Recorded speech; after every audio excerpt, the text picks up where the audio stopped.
Sayyidina Umar dia. Sayyidina Umar punya anak namanya Hafsah. Datang kepada Sayyidina Abu Bakar As-Siddiq. Hei Abu Bakar, aku punya anak Hafsah. Kalau engkau berminat, Sayyidina Abu Bakar diam. Ya sakit hati, ternyuh, pindah kepada Sayyidina Utsman bin Affan. Utsman, aku punya anak perempuan namanya Hafsah. Barangkali engkau mau. Karena pengen punya menantu yang baik. Ternyata Sayyidina Utsman pun diam. Ngadu ke Rasulullah, ya Rasulullah, aku punya amanat anak perempuan. Aku pengen mencarikan suami yang baik. Ternyata orang baik seperti Abu Bakar enggak mau. Orang baik seperti Utsman enggak mau, ya Rasulullah. Rasulullah menjawab dengan jawaban yang sangat indah. Hai Umar, akan menikahi putrimu orang yang lebih bagus daripada Abu Bakar dan Utsman. Enggak kebayang. Enggak ada yang orang lebih bagus dari Abu Bakar sama Utsman. Ya Rasulullah, adakah orang lebih bagus dari Abu Bakar dan Utsman? Siapa dia? Penasaran nih. Yang akan menikahi putrimu adalah aku sendiri. Allah. Tapi setelah usaha, jangan nunggu, jangan anaknya diobral, pacaran dulu nak. Oh, salah alamat nanti.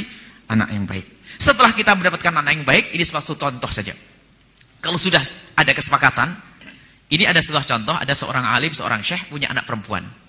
Baru umur 12 tahun waktu itu. Sudah dicarikan calon, tapi tidak dengan terpaksa. Bagi dipaksa dengan cara tidak terpaksa.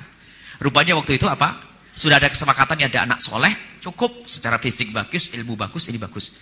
Anak ini tidak ngerti. Padahal ini sudah ada kesepakatan antara orang tua dengan orang tua. Cuman karena pendidikan yang bagus sehingga tidak ada alasan bagi anak untuk menolak. Dan anaknya kosong, hatinya tidak ada siapa-siapa. Rupanya laki-laki itu suatu ketika datang. Memang disetting, ada di Jakarta, laki-laki itu suruh nyodor ke minuman. Setelah laki nyodor minuman, dia kan, Neng, itu namanya ini. Namanya Ali, anggap saja itu. Oh Ali, ya enggak, sepintas saja. Setelah pergi, anaknya baik. Padahal ini sudah tahu, padahal ini sudah sepakat calon suaminya. Nikahnya beberapa tahun yang akan datang. Lihat. Akhirnya setelah pergi diajak umroh. Setelah umroh diajak berdoa. Sudah sepakat, ya Allah, nanti minta suami ya, minta suami kayak Bang Ali itu. Orangnya baik, ya Allah berikan saya suami seperti Bang Ali. Suami seperti Bang Ali. Pulang dari umroh, beres dibilang, kamu dilamar Bang Ali. Nolak atau tidak? Nggak bakal loh di Mekah selalu doa Bang Ali, Bang Ali, Bang Ali. Ini cerdasnya seorang tua, nggak pakai paksa begini, nggak ada. Cerdasnya orang tua itu. Yeah. Jadi begini, baik, ini saja karena waktu ya. Baik, insya Allah. Baik. Luar biasa. Kayaknya itu siasat loh, ya orang tua untuk bisa mengarahkan anaknya ya, agar bisa memilih yang lebih baik kan. Contoh soal itu. Baik, jadi terpesona. Iya. Dan ternyata tidak mudah menjadi orang tua yang bijak pastinya. Orang tua yang bisa memahami keinginan anak. Tadi betul. Dengan rumus memaksa anak dengan cara tidak terpaksa. Betul. Gitu ya? Jadi justru mengarahkan, ya dididik akhirnya tidak terpaksa dan menjadi orang baik. Karena anak itu kan nggak tahu, nggak punya ilmunya. Jadi orang tua memberitahu ilmunya. Ada sekolahannya soalnya. Yang harus pasti yang baik. Buya sudah selesai ya, untuk materinya. Pastinya di antara hadirin dan juga sahabatku semuanya greget nih pengen nanya. Kapan nanyanya dari tadi hostnya? Kok abang didiemin aja sebelah? Abang ngapain juga abang di depan kalau diem aja ya? Baik. Belajar dulu. Bentar lagi pulang kalau diemin aja. Jadi abang munduh dulu ya? Iya, belajar dulu. Belajar itu tidak akan pernah berhenti tuh. Minal mahdi ilal lahdi, Bang. Iya. Minal mahdi ilal lahdi. Jadi tidak akan pernah berhenti. Betul. Banyak orang yang belajarnya berhenti ketika dari sekolah, SMP, SMA, kuliah, terus selesai. Ya sudah selesai. Sudah berumah tangga selesai. Iya, berumah tangga berhenti lagi. Juga, gitu. Padahal masalahnya lebih banyak. Betul. Waktu ujian, sebelum mau masuk ujian SMP itu anak-anak harus belajar dulu ya. Iya. Padahal ujiannya cuma 3 hari. 3 hari. Itu rumah tangga ujiannya sepanjang hidup itu ujian itu. Gak ada yang belajar. Baik. Gak ada yang belajar tapi ya. Betul. Nah, saya hari ini belajar sama Buya. Baik. Bukan abang aja, kita semuanya sepakat untuk belajar sepakat kita untuk belajar sama Bang Hak ya. Iya. Baik, dan sebelum kita belajar dengan Bang Hak, pastinya kita bakal break dulu untuk senandung nasib yang bakal disenandungkan kembali oleh sahabat-sahabat kita dari Cosmopoint. Dan alhamdulillah sudah pemaparan dari guru kita Buya. Dan ada satu narasumber lagi yang siap untuk berbagi dengan kita semua. Jangan biarkan beliau duduk manis. Nah, dari tadi duduk. Kita dari tadi ngomong terus ya Om Riyad. Nah, kita harus berbagi. Yang ada di spek itu mesti ngomong. Nanti sesi berikutnya yang ada di bawah di bawah ngomong juga, bertanya maksudnya. Berbagi. Maksudnya Iya. kita karena sama-sama belajar, Iya. jadi mesti belajar. Kembali kepada tagline radioku, inspirasi spirit hati, ya. saling memberi inspirasi. Nah, seperti Betul, itu. Mati, ya. Memberi dan juga menerima. Baik sahabatku semuanya, dan kita masuk ke season kedua yang bakal disampaikan oleh materi Bang Hak. yang akan disampaikan oleh Bang Hak ya sebagai motivator Islami. Kalau tadi dari sudut syariah, bagaimana menghadirkan surga di dalam rumah kita. tangga. Dan Bang Hak pasti punya sudut pandang yang berbeda dengan Bang Hak. Salah. Bang Hak sudut pandang yang berbeda dengan Buya. Iya, Kalau sudut pandang belum tentu beda. betul. Sama Sama pengemasannya yang berbeda. Misalnya seperti tadi Buya mengatakan jangan banyak menuntut. Iya. Kalau Abang mengatakan justru cinta itu harus menuntut. Nah, Oh. kenapa jadi kayak gitu? Sebab suami mencintai istri harus menuntut istrinya baik, Iya. setia, nggak boleh selingkuh. Iya. Ya toh? Ketika orang tua mencintai anaknya, Iya.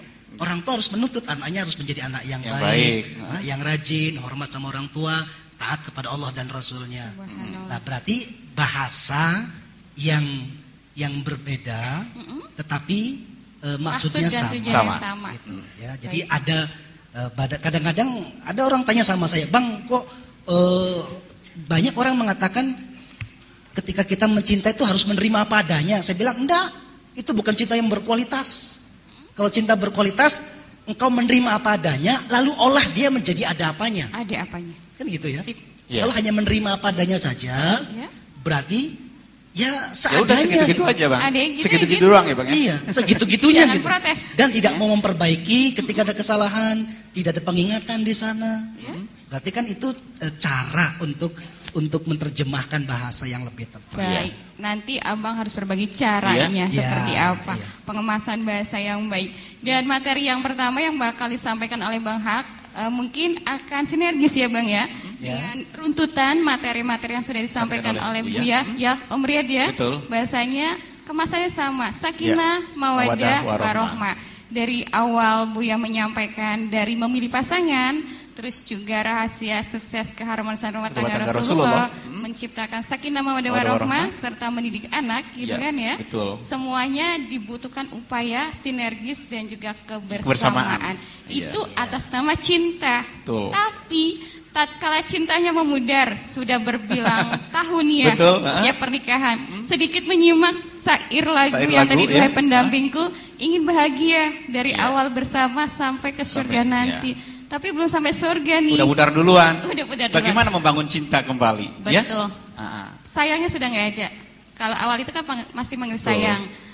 Pas Nah, udah sekarang lama nih. bokeh bocah ganti. Bokeh bocah. Iya, Bang. Bapaknya bocah manggilnya nanti gitu. Baik, Ya. silakan Bang Hak akan berbagi tentang bagaimana membangun Bangun cinta, cinta. antara suami istri tatkala cinta itu pudar. Iya. Ya, Iya, Bang. insyaallah. Baik, silakan. Bismillahirrahmanirrahim. Buya, izinkan saya. Boleh Bang, capek duduk aja Bang. Iya, Jangan saya harus Bang. berdiri. Dan biasanya saya itu berdiri Bapak Ibu. Jadi mohon maaf, bukannya saya tidak sopan, memang kebiasaan saya ketika menyampaikan itu harus berdiri ya. Bu ya izin. Nah, Harus ditemani berdiri apa duduk Bang? iya. Saya sih duduk aja. Oke. Jadi minta di switch Mas Budi. Ada dua ketetapan Tuhan tentang masalah jodoh ya. Yang pertama bahwa yang baik, laki-laki yang baik pasti untuk wanita yang baik. itu pasti ya. Betul begitu kan? Laki-laki yang baik akan dipasangkan kepada wanita yang baik. Begitu pula sebaliknya. Itu yang pertama. Yang kedua, sesuatu yang baik menurutmu belum tentu itu baik. Bisa jadi apa yang kamu anggap baik padahal itu buruk. Dan bisa jadi apa yang kamu anggap buruk padahal itu yang terbaik. Ketetapannya hanya dua. Hanya dua itu. Berarti yang pertama, itu sudah sunatullah, sudah ketetapan Allah bahwa memang diciptakannya. Ini Gambar apa ya, Allah akan menciptakan laki-laki dan wanita ya. Inna khalaqnakum min nafsin wahidah. Aku menciptakan kau dari jiwa yang satu. Wa khalaqa minha zaujaha, diciptakan daripadanya kemudian pasangan, ada laki-laki dan perempuan. Itu sudah hal yang wajar. Kemudian mereka itu saling menyukai. Saling menyukai. Akhirnya karena saling suka kemudian mereka membangun rumah tangga. Pakai tangga nggak rumahnya? Harusnya pakai tangga yang tingkat gitu ya. Boleh nggak rumahnya bertingkat? Boleh. Ya, boleh. Hidup berkualitas itu penting, ya.